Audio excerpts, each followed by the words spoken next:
আজকে আমরা অলরেডি নেমে গেছি ঈশ্বরদী স্টেশনে। কিন্তু সমস্যাটা হচ্ছে প্রচুর বৃষ্টি হচ্ছে।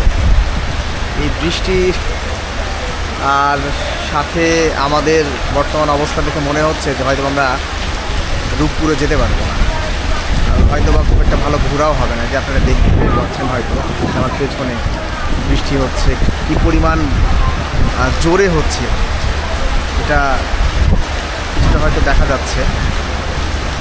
এখন আমি ওটাই ভাবছিলাম যে আসলে কি করা যায়, আমরা কি এখান থেকে রাজশাহী ফিরে যাব নাকি আমরা রূপপুরে উদ্দেশ্যে রওনা হব এবং পাখিতে অবস্থান করব।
আমি দেখতে পাচ্ছি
সর্বশেষে এসে দাঁড়িয়ে গেছি আমরা রাশিয়ান সিটি বা গ্রিন সিটিতে।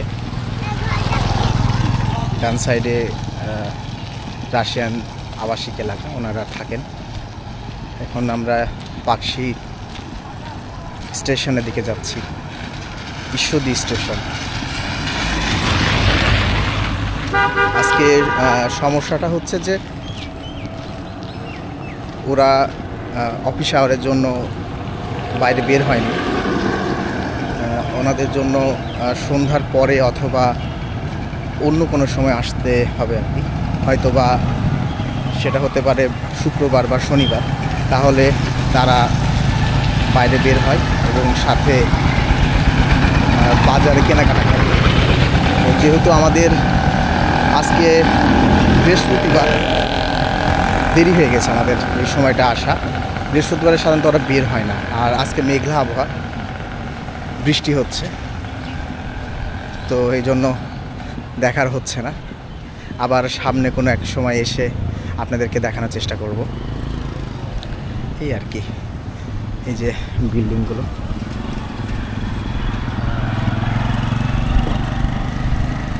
অনেক বড় বড় ভবন।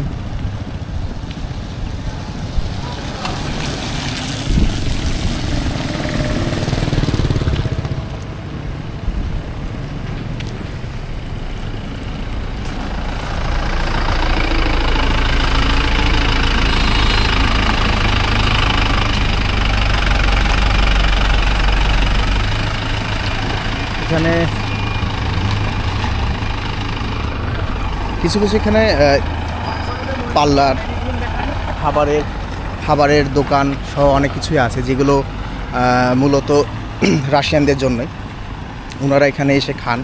দুই ভাষা দিয়ে লেখা, একটা বাংলা একটা রাশিয়ান, রুশ ভাষায় লেখা আছে,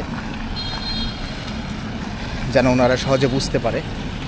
এবং এখানে যেহেতু অনেক দিন থেকে ওনারা আছেন, সেই জন্য এখানকার যে বাঙালিরা আছেন, দোকানদার বিশেষ করে, তারা ভাষাগুলো বুঝতে পারে, সাথে তাদের সাথে কথা বলছে, যোগাযোগ করছে। অনেকটাই রাশিয়ান ভাষা তাদের রপ্ত হয়ে গেছে। বৃষ্টিটা একটু কমেছে বলে ভালো লাগছে।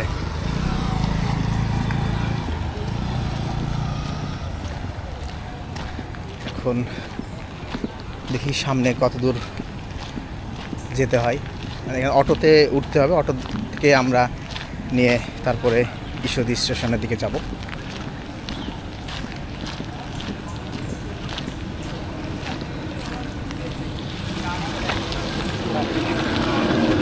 যে ফলের দোকানগুলো,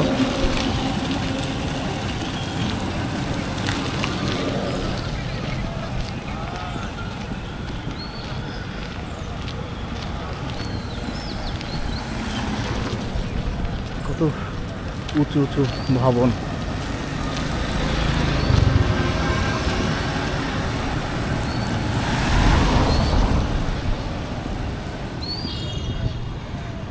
কিছু কিছু জায়গায় রেস্ট্রিকশন দেওয়া আছে, যেমন ছবি তোলা যাবে না, ভিডিও করা যাবে না। এই জন্য আমরা অনেক জায়গায় ভিডিও করতে পারিনি। যে জায়গাগুলোতে লেখা নাই বা অসুবিধা হবে না বলে মনে হচ্ছে, সেই জায়গায় আমরা ভিডিও করেছি। আমার সহকর্মী একজন আছে, মেঘদাত, ও যথেষ্ট সাহায্য করছে। সবচেয়ে বেশি সুন্দর লাগছে এই ভবনটা। আমার পেছনে যে ভবনটা আছে, সেই ভবনটা বেশ বড়। আর এই জায়গাটাকে গ্রিন সিটি বলা হয়। এই যে সামনে একটা পার্লারে ওনারা সামনে রাখবেন, আর সেটার সাথে হচ্ছে